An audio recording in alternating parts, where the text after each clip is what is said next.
The drive to my dad's place has me trapped with my own thoughts, and it's not a comfortable experience. I'm driving, and beside me, my wife, Chloe, is scrolling on her phone, lost in whatever's capturing her attention lately. It used to be me, but lately, she seems a world away. We've been together for a few years now, married for one, and the way things have been lately, let's just say I'm wondering if we made a huge mistake. We're heading to my dad George's place to celebrate his upcoming wedding. Yeah, another wedding. My dad's 48, and this will be his second marriage since my mom passed away a few years ago. The new bride? Diana, 51, and apparently she's the one. She's bringing her own baggage, including her daughter from her previous marriage, Lexi, who's 28. Lexi's also married to a guy named Rick, who's supposedly quite the charmer, or so she claims. I'm not sold on this whole blended family thing, but who am I to say anything? My life is hardly a shining example of stability right now. With all the silence building between us, I turn to Chloe and decide to ask the question that's been eating at me lately. Do you think we got married too soon? I know it's a dangerous question to throw out there, but I can't help myself. Chloe sighs, giving me a look that says she's already annoyed. James, why are you always so dramatic? She says, her tone flat. Marriage isn't supposed to be easy. It's supposed to be work. That's not exactly comforting. And as I look out at the road stretching endlessly ahead of us, I wonder what's waiting for us at Dad's place. A disaster? A celebration? Maybe both. We finally arrive, and right away, something feels off.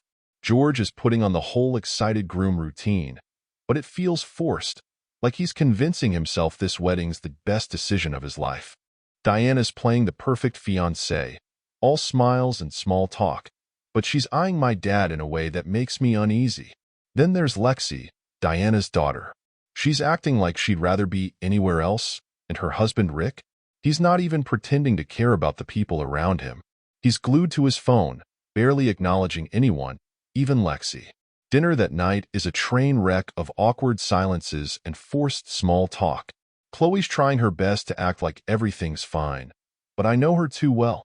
She's faking it, probably trying to make up for our lack of connection by overcompensating in front of the family. Meanwhile, Lexi's barely touching her food, and Rick's scrolling through his phone like he's got better things to do. By the time we're done, I'm relieved to retreat to the guest room. But lying next to Chloe, I can't shake this feeling that something's about to go very, very wrong. The next morning, I'm desperate to clear my head, so I head out onto the porch, hoping the fresh air will somehow sort out the mess in my mind. And that's when I see Lexi. She's sitting there with a cup of coffee, staring off into the distance like she's somewhere far, far away. I walk over, and before I know it, we're talking. The conversation drifts to the new marriage, and it's clear neither of us is thrilled about this whole one big happy family scenario. It just feels too fast, I say, more to myself than to her. Like they barely know each other. Lexi nods, her expression unreadable. My mom didn't even talk about dating for years after my dad died. And now she's jumping into this like it's the solution to all her problems. I don't get it. There's a strange sense of relief in talking to her. Maybe it's because we're both trapped in our own miserable situations, with nobody around who actually seems to understand. Before I realize it, I'm spilling my doubts about Chloe, about how I'm not sure if we made the right choice, how we seem to argue more than we connect these days. I know that feeling, Lexi says quietly. Rick and I, it's like we're living two separate lives now. He's always working late, and when he's home, he's practically a stranger. There's something in her voice that catches my attention. It's not just sadness, it's suspicion. And when she starts to mention the things Rick's been doing, staying late, the odd perfume on his clothes, the secretive texts, I feel a knot form in my stomach. She doesn't say it outright, but it's clear she suspects he's cheating. Her doubts about Rick bring all of my anxieties to the surface, and suddenly, I can't help but wonder if Chloe is hiding something too. I don't want to be that paranoid guy, but there's a part of me that can't ignore the feeling that something's seriously wrong. The day drags on, but I can't shake the conversation with Lexi. It's like she's unlocked a door I was too afraid to open. I keep thinking about how Chloe's been acting lately, the fights, the coldness, the constant attention to her phone. Am I just imagining things? Or is there something I've been missing? I'm pacing around the backyard, trying to figure it out, when I catch a glimpse of Chloe and Rick, standing together by the back fence. They're talking, but the way they're standing, it's too close, too familiar. I feel a chill run through me. And then, it happens. Before I can even process what I'm seeing, Rick leans in, and Chloe doesn't pull away. They're kissing, right there, in front of everyone. It's not a friendly peck or a mistaken embrace. It's passionate, intentional, and it makes my blood run cold. I'm frozen in place, watching the woman I thought I knew betray me in the most gut-wrenching way possible. I can't remember how long I stood there, frozen in disbelief, watching my own wife in the arms of another man. It's like my body just shut down, refusing to process what my brain was screaming at me. Chloe, my wife, and Rick. I don't know if it's shock, rage, or humiliation, but all I can feel is this hollow ache in my chest. I slip back into the house, numb. No one can see me like this, least of all Chloe or Rick. I make my way to our room, close the door quietly, and sit on the edge of the bed, gripping the sheets so tightly my knuckles turn white. How long has this been going on? How could I not see it? Questions swarm in my mind, each one cutting deeper. Part of me wants to storm out there, throw everything on the table, and demand answers. But another part of me, the quieter, steadier part, decides I need to think this through. If I go charging in, all I'll get is lies and excuses. No, I need to get some kind of proof before I confront her. Something undeniable. Later that day, as everyone's gathering in the living room, pretending to be this happy, blended family, I keep glancing at Chloe and Rick. They're doing a great job acting like nothing happened, but now that I know the truth, I can see it. The way their eyes meet a little too often, how Rick laughs a little too hard at Chloe's jokes. My stomach churns with every fake smile, every little gesture that once would have seemed innocent. Now it's like watching two strangers playing a twisted game in plain sight. Lexi catches my eye from across the room. She's watching Rick too, but not in the way a wife usually looks at her husband. She looks suspicious, hurt, almost as if she knows something's wrong, but can't put her finger on it. That gives me an idea. I wait until the perfect moment, when everyone's distracted with dinner preparations, and pull Lexi aside. Her eyes widen when I grab her arm, but I motion for her to follow me down the hallway, away from everyone else. I don't know how I'm going to say this, or if I even should, but I'm too far in now to back out. Once we're out of earshot, I take a deep breath. Lexi, I need to tell you something. Something about Rick and Chloe. She looks at me, her expression wary, guarded. What are you talking about? I saw them. Outside by the fence. They were kissing, Lexi. Not a friendly kiss either. Her face pales, and for a moment, she just stands there, staring at me like she's trying to decide if this is some kind of sick joke. When she finally speaks, her voice is low, barely more than a whisper. Are you serious? I wish I wasn't. I wouldn't have believed it myself if I hadn't seen it. Lexi closes her eyes, as if she's in physical pain. I knew something was wrong. I just didn't want to believe it. He's been so distant, always on his phone, working late. I thought maybe it was work stress, or maybe it was just me. It's not you, I say quickly. Believe me, I know the feeling. I've been feeling the same way about Chloe for a while now. I just never thought she'd actually go this far. Lexi lets out a bitter laugh, wiping a tear from her eye. How did we end up here? My mom marrying your dad, us pretending to be this perfect family, while our own lives are falling apart. It's like some kind of sick joke.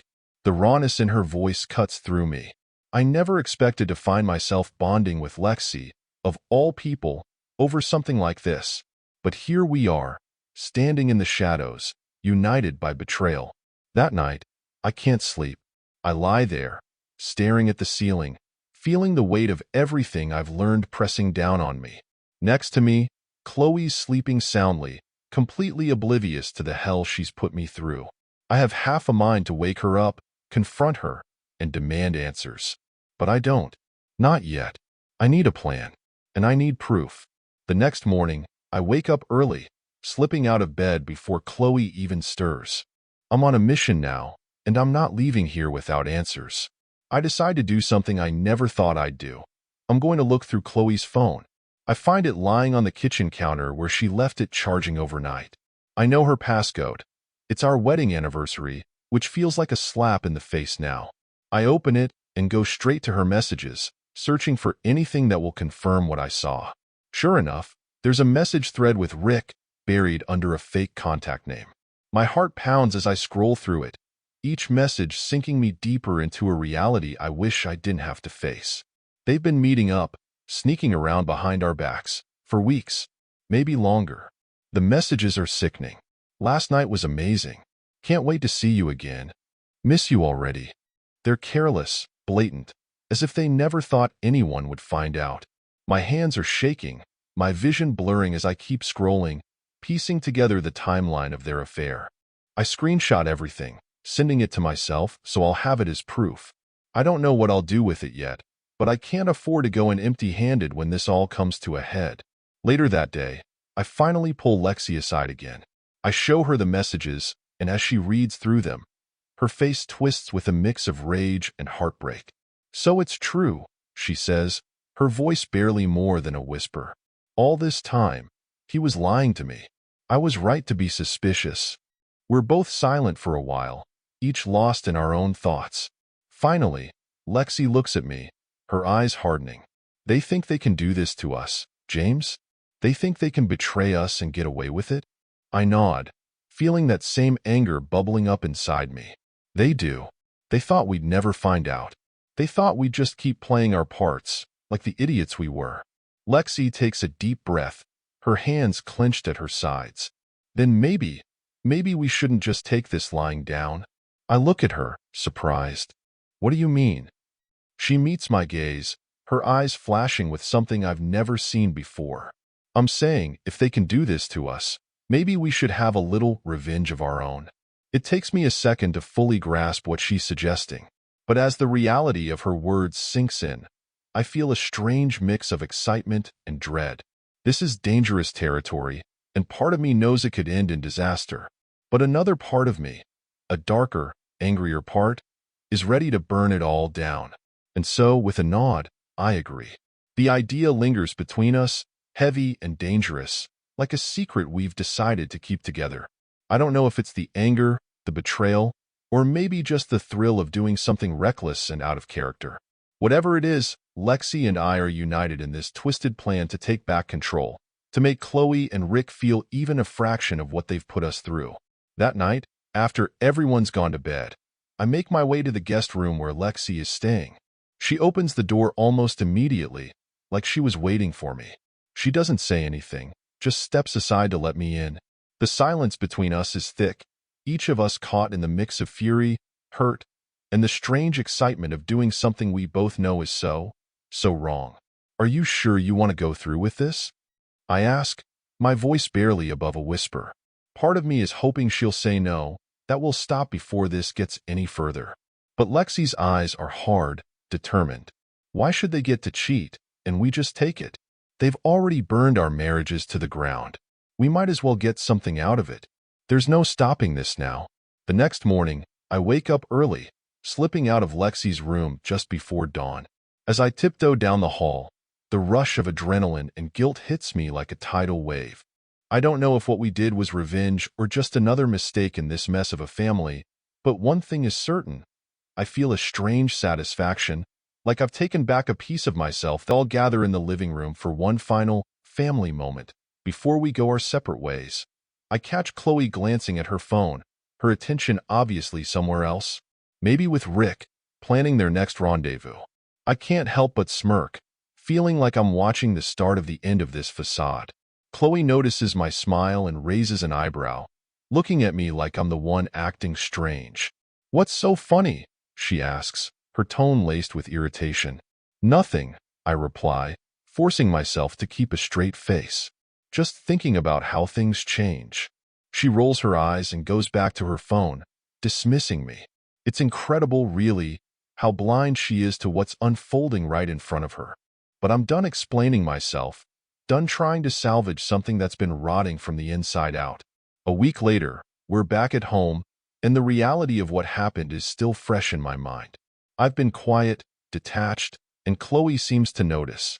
She tries to initiate conversation a few times, but I give her the same distant responses she's given me for months. And every time I see her texting on her phone, I feel that familiar anger flare up, reminding me that this whole game isn't over yet. Then, one evening, I can't take it anymore. I sit her down in the living room and pull out my phone, opening the folder of screenshots I took from her messages with Rick. She looks at me, confused, as I place the phone on the coffee table between us. "What's this?" she asks, her tone shifting from irritation to something else, fear. "Why don't you tell me?" I reply, crossing my arms and watching her carefully. She picks up the phone, scrolling through the screenshots. Her face pales as she realizes what I've found. She starts to stammer, trying to form an explanation, but I stop her. "Don't," I say, my voice calm but firm. "Don't insult my intelligence, Chloe. I know everything. I saw you with him, out by the fence, and I read all the messages. I just want to know why." For a moment, she just stares at me, caught between shame and anger. "James, I don't know. It just happened." I let out a bitter laugh. "Right, just like that? And I suppose all those late work nights and girls' nights were just accidents too." She looks away, unable to meet my eyes. "You've been so distant, so wrapped up in your own issues.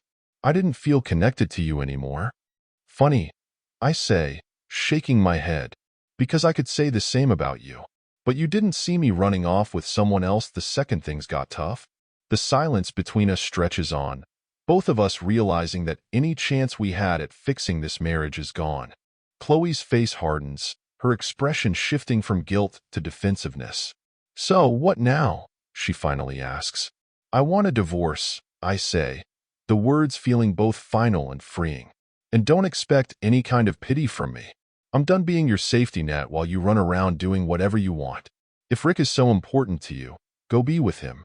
But don't think you can have both." Chloe doesn't respond. She knows it's over, just like I do. 2 weeks later, I'm packing up my things, moving out of our apartment and starting over. Lexi and I keep in touch. She's going through her own version of hell with Rick, who's already scrambling to repair his marriage now that his affair with Chloe is exposed. We talk about what happened, and sometimes we even laugh, finding humor in the strange bond we formed through all this chaos. Lexi and I, we don't know what comes next for us. Maybe we'll stay friends, or maybe we'll drift apart. But for now, we're each other's lifeline, the one person who truly understands the nightmare we've both just lived through. As I drive away from the apartment for the last time, I feel a weight lift off my shoulders. It's over, and while the future is uncertain, one thing is clear: I'm free.